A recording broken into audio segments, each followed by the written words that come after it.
Hello. Today we'll be talking about a tradition of philosophy known as Buddhism, a philosophy that emerged approximately 400 years before Jesus, near at a place which we now know as India. Before we begin to talk about these ideas, it's important to keep a couple things in mind. The first is that Buddhist philosophy, and specifically the tradition out of which this philosophy grew, is completely culturally foreign to American and even modern ways of understanding what it means to be human. The way that we understand politics, family, friendships, marriage, job, education, all of these things are completely foreign to the tradition out of which Buddhist philosophy emerged. This is important to keep in mind because of the second point, which is that many of the things that are characteristic of Buddhist philosophy that we're going to briefly touch upon today are going to sound strange to us. And to a certain extent, there is value in trying to understand a philosophy that is culturally alien to ours, because it allows us to not only critique our own thoughts and our own philosophies on life, but it allows us to critique the tradition and the culture to which you and I currently belong, which is the American tradition, which is the modern tradition. And again, when we approach things that sound a little bit strange or alien, we have to ask ourselves, is it us who are strange? Is it us who are confused? Or is it these philosophies that have been around for thousands of years? And the answer to that is pretty clear. The final point before we begin talking about these things is the following. Buddhist philosophy can be approached, roughly speaking, in three different ways.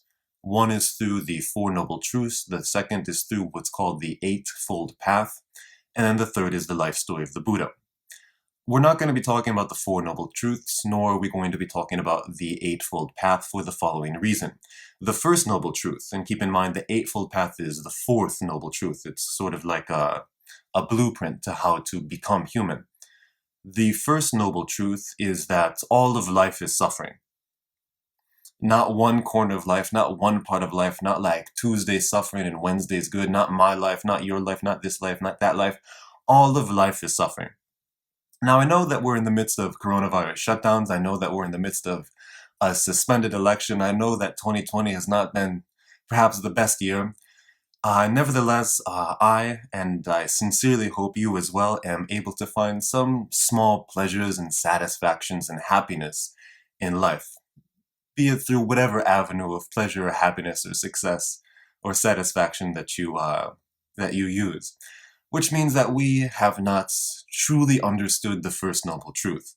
If you can still feel pleasure, if you can still feel happiness, if you can still feel satisfaction, you don't belong to the Four Noble Truths. You don't even have the right to approach them. And I mean these sincerely, especially because oftentimes, especially nowadays, Buddhism has become somewhat popular in America.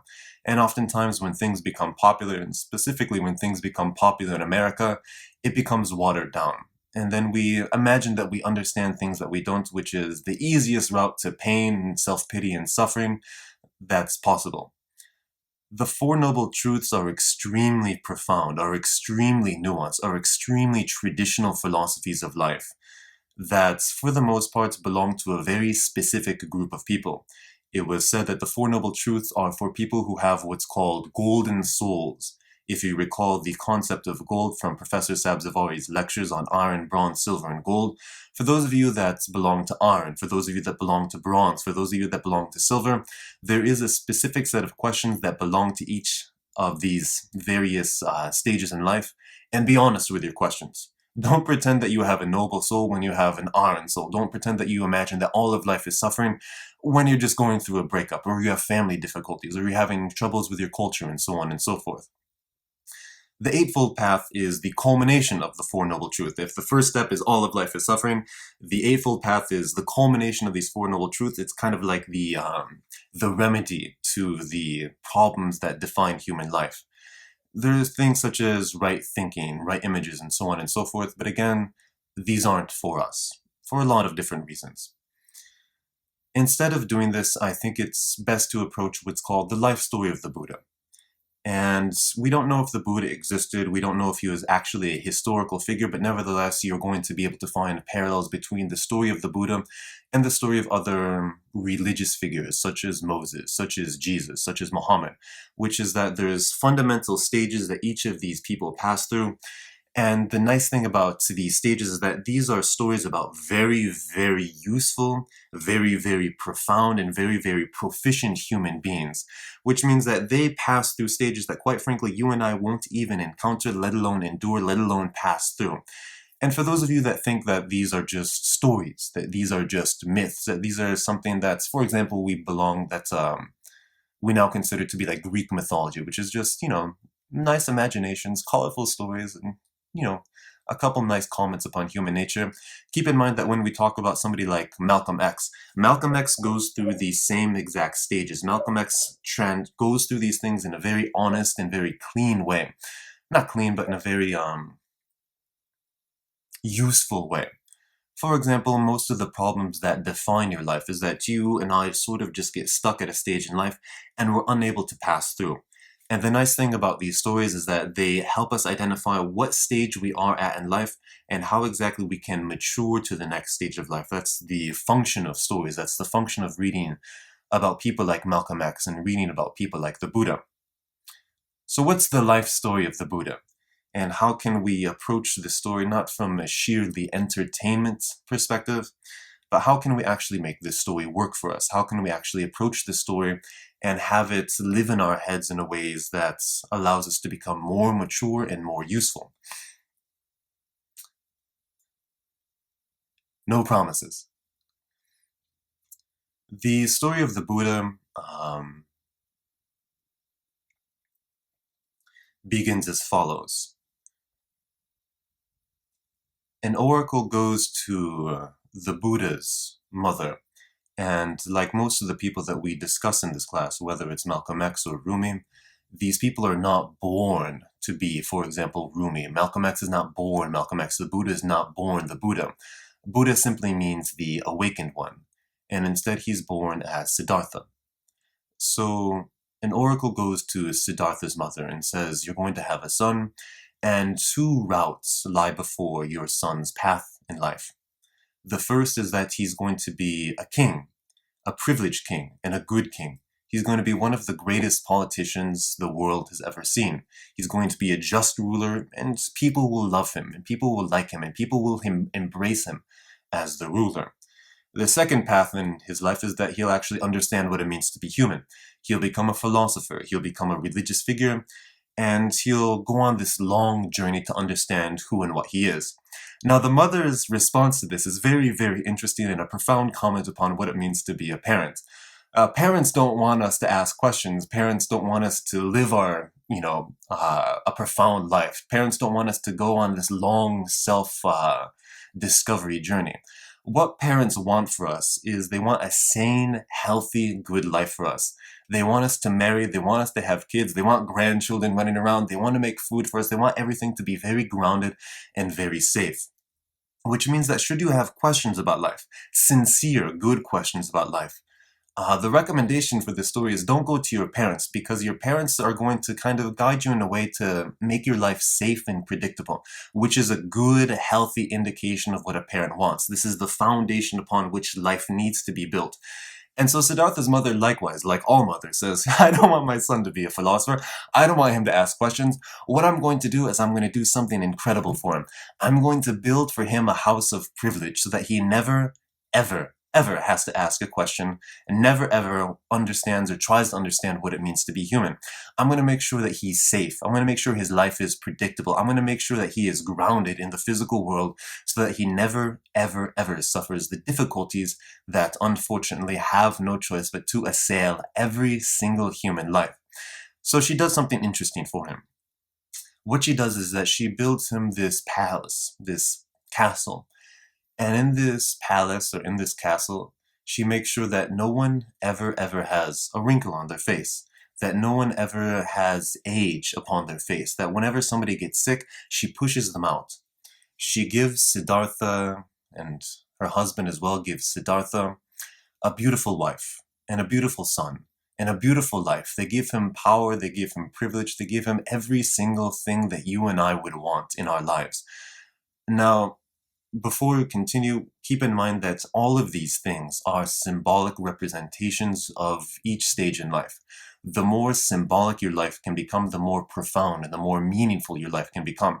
So if you read these stories, whether it's the story of Malcolm X or the story of the Buddha, not as historical figures, but rather reflections of our own life, then you can sort of create more meaning or understand how life can be more meaningful.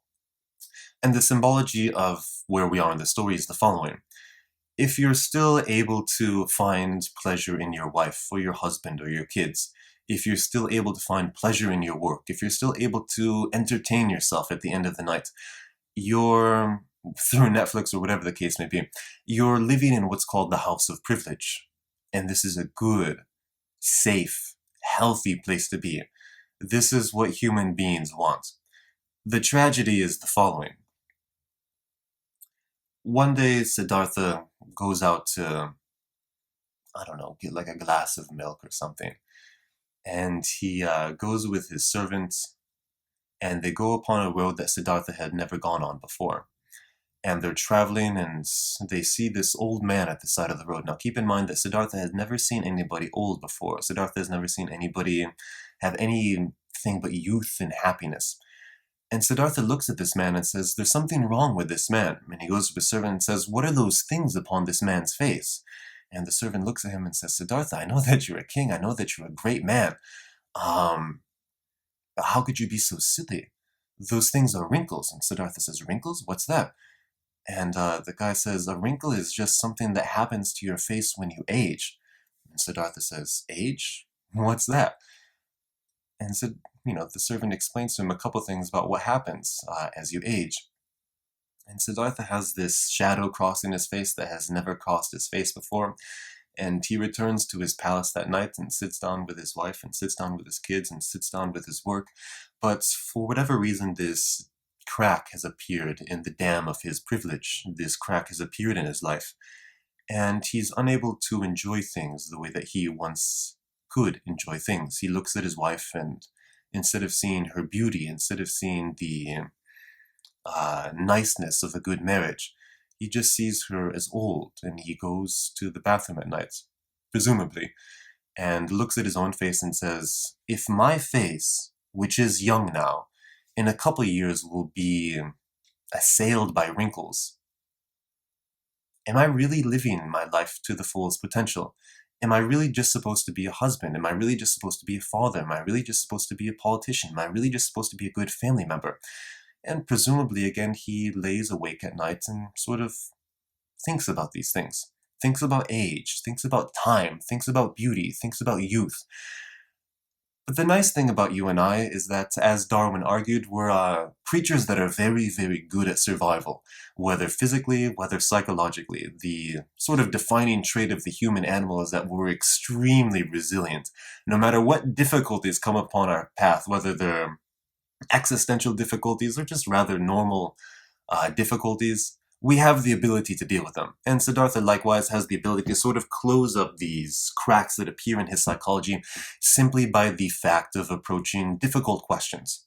Until another day, he's, for whatever reason, going out from his house of privilege and goes upon the same road with the same servant and sees the same old man. And the old man is coughing and this spot of blood appears on his hand. And Siddhartha looks at his servant and says, what's on his hand? Why is he like that? Tell him to stop doing that because it's making me feel uncomfortable. It's making me feel weird. And the servant says, what are you talking about? Now keep in mind, the servant he's seen a couple of things in life. He's not living in the house of privilege. This is a very interesting comment upon what we understand to be privilege nowadays. Nowadays, we have a very Marxian understanding of what privilege is, which is that privilege sort of just means you have access to things that other people don't. In contrast, if you look at these traditional perspectives of life that have, again, been around for centuries, that have been around for thousands of years, The concept of privilege is not a good thing. To be privileged is to be sort of immature. To be privileged is to not have the pain that ripens a human being. You see this in Rumi, and you see this in the Buddha as well. The servant has experience. The servant has perspectives that Siddhartha at that time does not have. So the servant actually becomes the teacher to Siddhartha. So Siddhartha goes to the servant and says, "What is this?" And the servant says, "What's wrong with you?" "It's sickness. The guy is sick. I mean, he's just old. He's just sick. It's what happens." And Siddhartha says, "Sick? What's that? Why?" And the servant says, "You have a body, Siddhartha. This body is subject to time, is subject to the hands of fate. It's going to get sick." And Siddhartha says, "But I feel great." Says, "Yo, no, you're going to get sick. Whatever, difficulty comes upon you, you're going to get sick in life. That's just the way things are." And again, Siddhartha goes home and he has horrible, horrible questions about life. He goes to his wife and he goes to his kid and he goes to his work, but he can't find the pleasure, he can't find the privilege that he once used to enjoy. And if he stayed awake at night for 1 or 2 nights before, now for weeks he doesn't sleep. Now for weeks he sort of just goes around the house trying to just deal with these questions. And to a certain extent, you can imagine that his mother knew what was going on. His mother had given him money. His mother had given him concubines. His mother had given him a wife. His mother had given him everything. And now she realizes that her son is entering territories and psychological things, and she'll no longer have access to him. The dam is beginning to break. This time, instead, Siddhartha goes to his servant and says, "Take me back to the old man." And this is interesting. This is the distinction between Siddhartha and myself, between Siddhartha and you, is that when questions and pain come upon us, we push them out. Again, like Darwin said, we are creatures that are wired for survival. Questions, love, pain, difficulties, these things get in the way of us being able to enjoy life through our physical bodies, to be able to enjoy life through our senses. The difference between Siddhartha and the rest of us is that Siddhartha likes this pain. He likes questions. He likes it when he thinks about things, because there is this profundity that sits in the heart of poverty. You saw this as well with Socrates, where Socrates says, "All I know is that I know nothing." And because of this, he's a very, very rich man. Because of this, not even death can touch Socrates. Siddhartha is the same way. He likes the pain. He likes the privilege that comes not from physical privilege, not from money or not from a good marriage, but the privilege that comes from pain. So he goes to his servant and says, "I want more. Give it to me." And the servant says, "What are you talking about? You want to go see that old man?" And Siddhartha says, "Yeah, I want to go see the old man."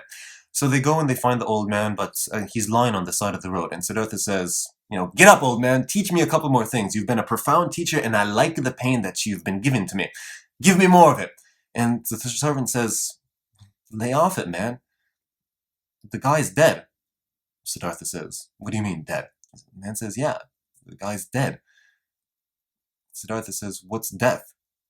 And the servant says, "It's the thing that's going to happen to you in a couple years." Siddhartha says, "Me? but I'm a prince. My dad's great.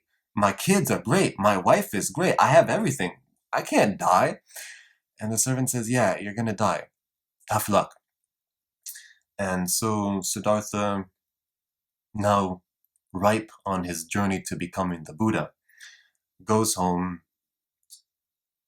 And if for the first few days he wasn't able to sleep for a couple days, if the second time he wasn't able to sleep for a couple weeks, now the questions, it's like a mustard seed that's been planted deep, deep inside of him, and now it's growing to be huge. And Siddhartha, even if he wanted to, can't get rid of these questions, can't get rid of this pain. And he looks around his life and says, if every single thing that I am going to touch is going to die, why should I do anything? If every single thing in life is subject to the fundamental laws, such as every single thing is born, it lives out its life, and then it dies, why should we do anything? Again, inasmuch as this is, and keep in mind this is the first initial stages of the Buddha's journey towards becoming human. If this sounds a little bit strange to us, keep in mind that this is also a really profound therapy for us. For those of us that suffer difficulties, for those of us that are really, really sick and tired of being home, for those of us that are worried about politics, for those of us that are worried about our past, for those of us that are worried about experiences and how they'll affect our future, keep in mind this really profound token from Buddhist philosophy, which that every single thing in life is subject to the same fundamental laws. It's born, it lives out its life, and it dies. This is not true just about ourselves and our bodies. This is true about our emotions. This is true about our experiences. This is true about our interests. This is true about the questions, to a certain extent, that hurt us, which is that every single thing in life, without exception, has an expiration date.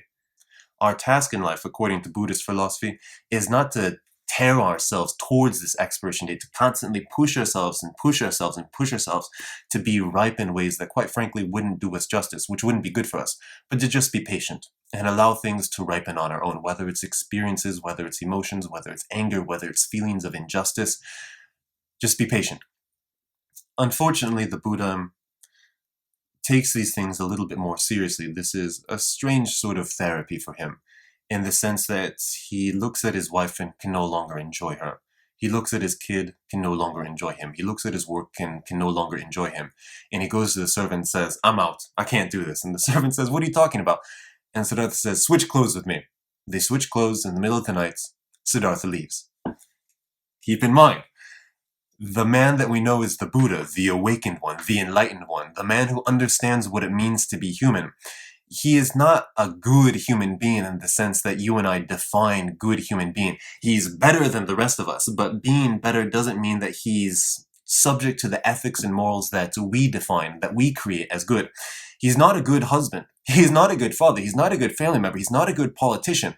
This is like Rumi or like Socrates. These people have something inside of us, inside of them. They follow laws that, quite frankly, you and I don't have access to.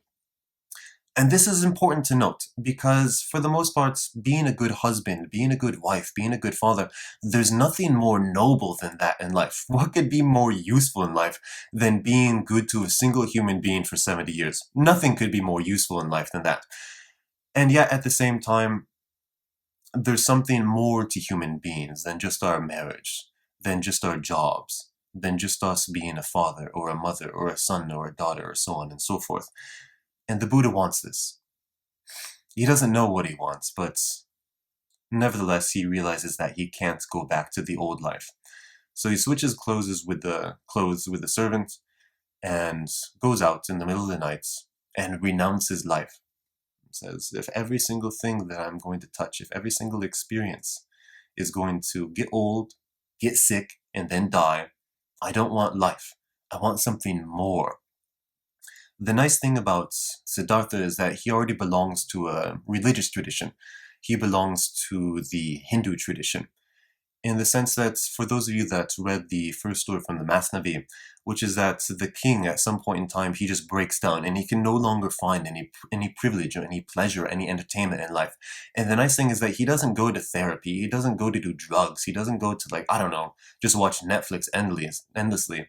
What he does is he just goes to the mosque and cries and cries and cries and cries and cries. Siddhartha does the same thing. He just goes back to his tradition and then just sucks the life out of it, sucks the marrow out of it. And the nice thing is that us modern people, to a certain extent, don't have access to this. And again, we'll talk about this when we get to Marx, which is that these traditions no longer nourish us in the ways that they did, perhaps even a few hundred years ago. For whatever reasons, Siddhartha still has this, and he goes back to his tradition. He fasts, he prays, he has profound dreams, he has profound out-of-body experiences. And then he comes to realize something even more terrifying, which is that even if he has the most profound religious experiences, even if he just sees his soul coming out of his body, floating around, even that is subject to the hands of time and space. It's subject to the fundamental law of born, sickness, and death. And he says that I have profound dreams about God. I have profound dreams about reincarnation. I have profound dreams about just everything. And these dreams are inspiring. These dreams are beautiful. These dreams are incredible. But for whatever reason, I have these dreams and then I come back down to my body And I still don't understand them. I still don't get why exactly I'm born. I don't get why if there's all this pain in life, what's the point of being human? And then he stops and he says, look it, if life has anything to offer me, if life has something to give to me, I'll take it. If not, I'm done. And he goes under this tree and sits for 40 days and 40 nights. For those of you that are familiar with the Gospel of Matthew, there's this scene where the devil tempts Jesus. And he tempts him with three different things over the course of 40 days and 40 nights. The same thing happens to the Buddha. The parallels that you find between these stories are incredible. This is not to say that there's nothing distinct about the story of the Buddha or Jesus, but it is to say that there is something fundamentally characteristic about being human. And the temptations are the following. The temptations are power. The temptations are pleasure. The temptations are lust. The temptations are all the things that the Buddha, the Siddhartha, used to have in his life. And the nice thing about Siddhartha is that he looks at these temptations, and this is something very interesting about Siddhartha, and it's something very interesting about the concepts of renunciation and essentially being religious, is that he says, I've had that. And I know the end result, and I know that I don't want that end result. If you're still tempted by something, you don't understand the temptation. I think it was the Irish poet Oscar Wilde that says the easiest way to resist temptation is to succumb to temptation, which is that if you're still tempted by something, that just means you don't understand the temptation, and it doesn't mean that you're a bad person for wanting something. It just means that you're at a very particular stage in life. These are your questions in life, and these are the ways that you should approach becoming more mature. The nice thing about Siddhartha is at this point in time, like Jesus in the Gospel of Matthew, he's ripe, he's ready, he's done. And he's a very, very empty, like the first line of the Masnavi, the reed fluid is just very, very empty, and it's ready to receive the fundamental nature of philosophy. It's ready to understand the thing that lives inside Socrates as eudaimonia. After 40 days and 40 nights, no one knows how this happens, no one knows why this happens, and no one knows how Malcolm X is able to walk away from the Nation of Islam, no one knows how exactly Rumi is able to survive the difficulties of losing his teacher. No one knows how exactly Socrates is able to be so firm in his apology. And no one knows why Plato sits in a room and writes all these books about his love for his teacher. No one knows why exactly Siddhartha becomes the Buddha. But for whatever reason, there's magic in life. It drops inside of him, and he sees life for what it truly is. He becomes the Buddha. He becomes the awakened one. And he spends the next couple decades of his life trying to preach a philosophy of fundamental renunciation. This is the story of the Buddha, and this is the life story of the Buddha. And keep in mind his teaching number one is that all of life is suffering. Most of us will not get to that stage in life, and forgive me for assuming things about you. Unfortunately, I won't have the pleasure of meeting you. But I assume that you're at a stage in life where you still, to a certain extent, look forward to things, where you have a future, you want a degree, and you want a nice relationship, and you want kids, and you want a good job. You still enjoy reading, you still enjoy books, you still enjoy, thinking about things. Whatever your house of privilege is, enjoy it while you still have it. Because the story of the Buddha tells us, which is that whatever your privilege is, whatever your enjoyment is, just suck the marrow out of it. And then when you can no longer find pleasure, just leave it be. If that memory sort of just haunts you, the memory of that pleasure, leave the memory be too. Every single thing in life is like a stepping stone. There's another story from Buddhist philosophy where a guy wants to cross a river. And so what he does is he builds a boat, spends, years building this boat, crosses the river with this boat. Once he crosses the river, puts the boat on his back, and then continues his journey with the boat on his back. And the question is that the guy used this boat to cross the river. Once the boat crosses the river, you no longer need the boat. Each experience, each relationship, each class, each unit, each thing in life is like a boat that's meant to get you across this river. Don't get stuck down in memories. Don't get stuck down in expectations. Don't get bogged down by imagining that things will never change. If there's any solace in the story of Siddhartha, especially these days, is that no matter what your difficulty is, no matter how awful life may seem, things will always, always, always, for better or worse, change.